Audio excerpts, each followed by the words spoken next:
हम आपके घर के लड़का हैं, एक मौका दीजिए बस। गार्जियन यही आना चाहिए। राजेश रंजन जी अभी कुम्हरार विधानसभा में निकले हैं, क्या सोच के निकले हैं? अभी से नहीं निकले हैं, 2 महीने से कड़वा चल रही है। जी जी और कुम्हार का बेटा है जी जी जो दूसरे पार्टी से चुनाव लड़ रहे हैं, एक सिवान से हैं, एक नालंदा से हैं। जी हम पटना कुम्हार विधानसभा से हैं। जी जो उम्मीदवार कल तक नालंदा घूमते थे, चुनाव जीतेंगे या हारेंगे वो नालंदा में ही रहेंगे।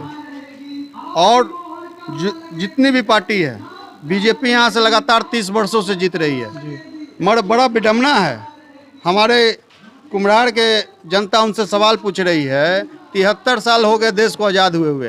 पूरे कुम्हार विधानसभा में एक भी प्राथमिक स्वास्थ्य केंद्र नहीं है, कोई जवाब नहीं है उनके पास। इस रामपुर नहर को पाटने के लिए सुशील कुमार मोदी जी अनशन किया करते थे। 15 साल से बिहार के उप मुख्यमंत्री है, अभी तक रामपुर नहर नहीं पटा। किसी भी हाट बाजार, किसी भी मार्केट में चले जाइए, एक सार्वजनिक शौचालय नहीं है। लगभग 6 या 7 वार्ड को छोड़ दिया जाए तो किसी वार्ड में प्राथमिक विद्यालय नहीं है। तो विकास के सवाल पर हम लोगों के बीच हैं। जब बाढ़ आया था तो कहाँ गए थे सुशील कुमार मोदी जी? आज बीजेपी के लगभग 15-20 हेलीकॉप्टर उड़ रहे हैं, बिहार के जनता को ठगने के लिए आ गए हैं। जिस समय बाढ़ आता है, जिस समय चंपी बुखार आया था, तो क्यों नहीं बीजेपी के अमित शाह, नरेंद्र मोदी बिहार के दौरा पर आए थे? लोगों को उस समय भी मदद कर लेते। जी जी अभी सबसे पहला मुद्दा ये है कि बिहार में बहुत बेरोजगारी हो चुकी है, इस पे क्या कहेंगे? देखिए, जब से एनडीए की सरकार बनी है, लगभग डिपार्टमेंट को बेच दिया गया। बीएसएनएल पहले बिका, एयरपोर्ट बिका, अब रेल भी बिक गया। तो जो रोजगार का साधन जिसमें मिलता था युवाओं को, वो विभाग ही बिक गया।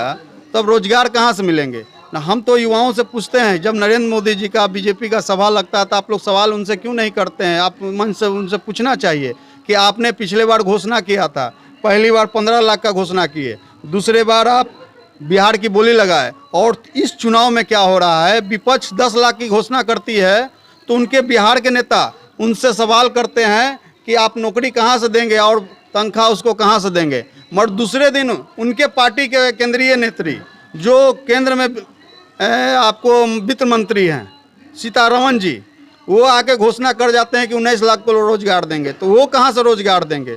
दोनों तय कर ले, क्योंकि ये नूरा कुश्ती का खेल खेल रहे हैं दोनों युवाओं को भटकाने की कोशिश कर रहे हैं। आपकी पार्टी भी तो 40 लाख रोजगार देने की वादा कर रही है। 40 लाख रोजगार के देने की वादा कर रही है, सरकारी नहीं। लोगों को हमने कहा है कि कुटीर उद्योग के माध्यम से देंगे, रोजगार देंगे, मगर सरकारी नहीं देंगे। वैकेंसी नहीं है, हमें पता है। जितने कंटेंट बेसिस पर है, हम लोग आएंगे तो उसको अस्थायी करेंगे, उस आधार पर हम लोग गणना किए हैं। ये नहीं कर रहे हैं कि हम नया नियुक्ति निकालेंगे। जब तक वैकेंसी जगह रहेगा तब ना, जो व्यक्ति कॉन्ट्रैक्ट बेसिस पर काम कर रहा है, जो एक उसको जीने का साधन मिल चुका है, उसको हम भगा दे, फिर उसको फिर से बेरोजगार कर दे और नए को रोजगार दे देंगे। इससे तो रोजगार तो नहीं होंगे। अभी 4.5 लाख तो भर्ती खाली है ना? 4.5 लाख कहाँ से खाली है? खाली है।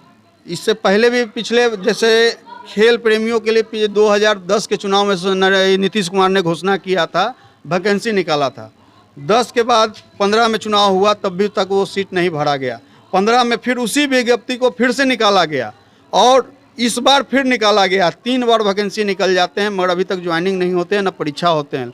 विद्यार्थियों को फार्म भरवा दिया जाता है, उनका आर्थिक शोषण कर लिया जाता है, मगर नौकरी दिया नहीं जा रहा है। जन अधिकार पार्टी ने एफिडेविट करके दिया है, अगर हम किसी का वैकेंसी है और इसकी नियुक्ति होगी, उसका एक टाइम बाउंड होगा, 6 महीने के अंदर उसको नियुक्ति करेंगे। 1 महीने फॉर्म भरने का, दूसरे महीने परीक्षा, तीसरे महीने में रिजल्ट देंगे, चौथे महीने से उसको ज्वाइनिंग की प्रक्रिया। तो बोल रहे हैं कि हम 1000 रुपया कर देंगे।